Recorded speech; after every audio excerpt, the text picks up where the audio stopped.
મોજે મસ્તરામ બધાને. તો આજે તો આપણે છે ને મેંગો કેરીમાંથી બનાવવાના છે કંઈક વસ્તુ. એટલે સૌથી પહેલાં મેંગો કેરીને ધોઈ નાખી અને પછી કાજુ બદામ લઈ લીધા અને દૂધ લઈ લીધું.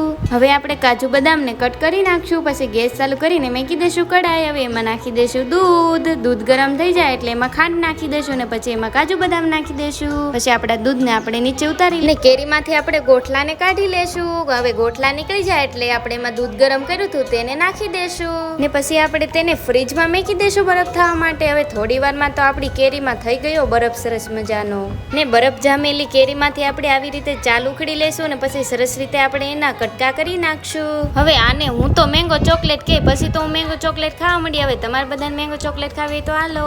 અને આપણી મેંગો ચોકલેટ તો એક નંબર બની હો. ને પછી બટેટા બફાઈ ગયા ને સેજલબેને સા બનાવી નાખી એટલે હું તો સા પીને પછી ભૂંગળા તળવા મળી. અને અમારા મંજુબેને તો બટેટા વઘારી નાખ્યા ને આપણા ભૂંગળા બટેટા બનીને છે તૈયાર. અને આપણા ભૂંગળા બટેટા તો એક નંબર બનાવો. વિડીયો ગમ્યો હોય તો લાઈક શેર સબસ્ક્રાઈબ કરવાનું ભૂલતા નહીં. Bye bye.